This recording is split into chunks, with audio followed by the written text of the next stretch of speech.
welcome to Thursday Night Spotlight with Pastor George. I'm Pastor George, and this show is about interviewing people, talking to them about interests that they have, finding out what kind of community ministries are going on at Turning Point Church, and also sharing important information to help us better follow Jesus Christ as our Lord and Savior. So I'm thankful that you've joined us tonight. I hope that you have a good time in the 20 minutes or so that you spend with us on this episode of Spotlight with Pastor George. Tonight's topic will be understanding other people, particularly as it relates to people perhaps from different cultures and races. And so sometimes there can be barriers that get in the way from us understanding one another. And it's important that we practice the art of listening to understand. And so we're going to talk about that tonight as we listen to an interview from four people talking about this topic. And you're going to see four pastors from the Eastern Regional Conference of the Churches of God discussing this important topic. But before we get there, let me first say congratulations to the four high school graduating seniors at Turning Point Church, Caroline, Josh, Tanner, and Emily. Well done. We're very proud of you, and I hope you have a great summer. And know that whatever you guys do, you're gonna be great at it, and you're gonna just make a difference in the world. Secondly, let me say to you, all of you out there, that we have some opportunities for ministry. We've been partnering with the local churches in Mechanicsburg and Upper Allen to provide food and different needs, food to different places. But we have a need to help supply some food for the food distribution to the school district. And so we'll be collecting food at Mechanicsburg Brethren in Christ Church on June 10th, Wednesday, June 10th, from 10 a.m. to 2 p.m. And there's a list of those items that are needed in the weekly email that goes around. And if you'd like to donate, you can just simply take non-perishable items to Mechanicsburg Brethren in Christ Church from 10 a.m. to 2 p.m. on June 10th. And lastly, let me celebrate the fact that after all of these weeks being away from the place where we've met, that this coming Sunday we're planning on live streaming from the community center as kind of a test run to see if it's possible for us to do that successfully there, and then invite, hopefully down the road here, not far, we'll be opening our services up to public gathering again. Looking forward to that. So tune in on the live stream this coming Sunday at 10:30, and we'll be doing that from the community center where we typically meet on Sunday morning. So I'm pretty excited about that, and hope everything goes well. Well, now, so who you're going to see in this interview tonight is you're going to see these four pastors from the Eastern Regional Conference. You're going to see Chuck Frank, who is sort of moderating things, and Rich Thornton, who are pastors who also are employed by the denomination, and they work in the area of church planting. And Chuck is actually a field director in our southeastern region, which comprises like North Carolina and South Carolina. And so he is very well acquainted with some of our churches in that area. And then Chuck is sort of the person who directs all of our church planting efforts. And so they're going to be interviewing two of our pastors, Antoine Lassiter, who is the pastor of Think Kingdom Church in Kannapolis, North Carolina, which is a multi-ethnic church that strives to help people be better disciples of Jesus. So you want to check out Think Kingdom in Kannapolis, North Carolina. Also, we'll be talking to Victor Glover. Victor is the pastor of Last Days World Outreach and in Raleigh, North Carolina. And he also is the founder and director of a very powerful ministry called Fathers on the Move, which actually has gained national notoriety for its effectiveness at helping male prisoners, when released from prison, to have success in their lives and not return to prison, helping men be better fathers, better men, and better followers of Jesus. And so congratulations to Victor for that very important ministry that he's doing there. So I hope that you are inspired by this conversation. They're going to be telling a story of how these gentlemen were involved in the same activity that was experienced in two different ways. And I think that this can apply to lots of different situations in our life where we might not even realize how the other party is thinking. And then we'll just take it from there, however the Lord leads. But I remember it was about 5 years ago, we were down in Lake Norman, North Carolina, And Antoine, I think you were along on that trip that one day, and I can't remember, Victor, if you were along as well. And we were driving through a neighborhood in Lake Norman, which is a suburb of Charlotte, a very beautiful area surrounded by zillion-dollar homes and famous rich athletes and people situated with all kinds of yachts and things and boats. And as we were driving through the neighborhood, I noticed that my companions seemed to be getting edgy about being in the neighborhood. You remember that conversation, Antoine? Yep. Yeah, Yep. I belong on that trip. Maybe not. Yeah. I Yeah. know. No, I think it was somebody else actually. Yeah, I think it was. But and I just started, me and my lack of sensitivity, as I usually specialize in, started to make a big joke about, why are you guys getting so edgy back there? Because we were just really just cruising through the neighborhood, but we're trying to find this house, Mike Scully's aunt's house. We were trying to find it, and with all the big homes there, it's hard to find, as in woods and things, so we were just going very slow up and down the streets of the neighborhood. And so I said, what's wrong with you guys? And they said, don't you realize how this looks? Black guys in a car going through the neighborhood, a white, rich neighborhood. And I could tell that they were serious about it. And I was just kept joking around, oh, you gotta be kidding here. Maybe we'll start a bonfire or something.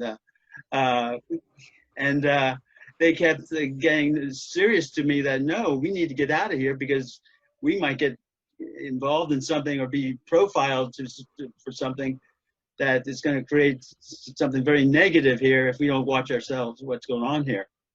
And for me, it was one of those eye-opening moments where in the year, this would be 2000 and whatever, 2012 or 13, that racism was still such a key input into our programming system that these guys who I respect and love and are leaders were concerned for their welfare being in a white neighborhood in daylight.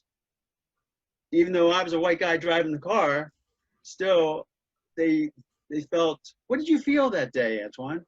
Yeah, I felt anxiety. I felt really like worried about our personal safety. And I want to start off by saying that, the next few moments should be uncomfortable. We should lean hard into this conversation, and I think it's important. And I think we have to be careful that we don't make this conversation eventful, but it should be the beginning of future conversations, and it should be a priority. Because I forgot about that incident, but yeah, this is the reality in which we live. So I'm an African American. I'm a pastor. I'm a father. I'm a husband. I pay taxes. I live in a decent neighborhood, but there's a reality that exists around me that only see one of those 4 descriptions or 5 descriptions. And so it's not that I live with a sense of fear per se, but I do live with a heightened sense of awareness. And that awareness at times can lead to anxiety. It can lead to, we're slowing down. I remember it. You were slowing down. We kept making turns. And we didn't know where we were going. And it's a tale of 2 cities. In your mind, we're really going to find a house.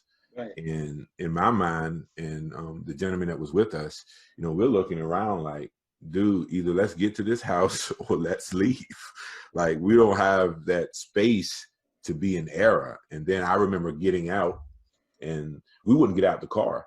Yeah. And there was a dog, and you were walking around the backyard looking at the lake, and we're looking at you like, what are you doing? Like, we don't do that.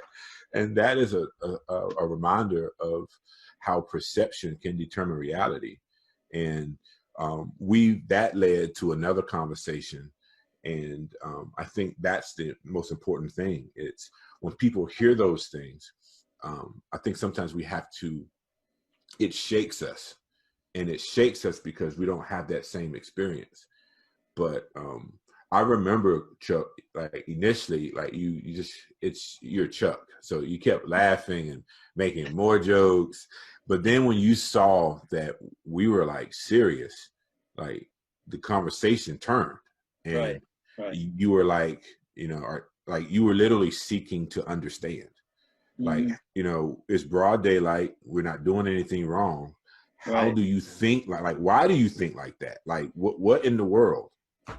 See, it's beyond my comprehension that here in the new millennium, that we still have people so ignorant, and I'll say that on behalf of the white population that I'm representing, which is myself, are so ignorant that they actually believe a skin color makes a difference. I mean, I Yeah. just can't even fathom that creates a difference in people's behavior, actions, beliefs, and values. I can't even comprehend that. Yeah. So when you guys are experiencing that, I'm thinking, this is a big joke, right? Because I mean, me being me, I'm just gonna walk all over the place and thinking no big deal. And then that one moment was like eye opening. Like I put myself in your shoes, and all of a sudden saw there was real concern and sensitivity to the situation here that I needed to recognize, and in my behalf didn't quite at that point really even consider it a possibility. But for you, it was reality. Yeah. You know, Yeah. why do we have racism right now in America to the extent that we do? Hmm. You want to tackle that? Yeah. Okay. Well, do we need to define racism first? Yeah. I think racism in the broad sense um, is discrimination um, based on color. But sometimes I think the problem with defining it is we define it in a way that's subjective and allows us to skirt the ramifications of it. So it's like that Supreme Court justice who said, I don't know what pornography is, but I know it when I see it. And so sometimes I think when it comes to racism, we have to evaluate the sin behind it, obviously, but it's a personal thing. Like, so when all this stuff happens, we always take an approach that sometimes allows us to escape our own sin. So most people, they think the Klan, neo-Nazis, they think the extremes, but they don't admit to the smaller things that exist in how I see people, and so we sanitize the word at times. It's like, okay, I'm not racist, but everybody has prejudice.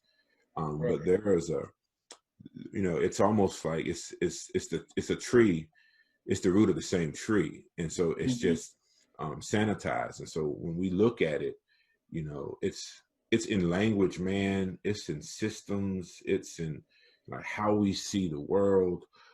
Even when you educate yourself about um, the Second Amendment, and for some, it's like it's a big thing, the right to bear arms. So you can have somebody literally plan to walk in the national capitals with assault rifles, whatever you want to call it, you name it, and they are allowed to walk and protest and da da da. But here's the question: can black guys do that? So it's interesting that we talk about the rights as American citizens, but when you look at this application, it's completely different. So a person who says, "Hey, you got a right to bear arms," blah blah blah, it doesn't apply to me the same. It doesn't Very apply. much, gentlemen. I appreciate you sharing those insights with us today. And thank you out there for joining us tonight for Thursday Night Spotlight with Pastor George. I hope that this encourages you to be a little more intentional about listening to others, not disregarding their viewpoints, but listening to others for the purpose of understanding. Doesn't mean that everything that other people do we'll always agree with, but it's important that we listen to them so that we can understand. Because when we understand, that's when reconciliation can occur, can take place. And so I just encourage you to put that into practice and to do as Jesus encourages us to do, to love one another. Have a great night.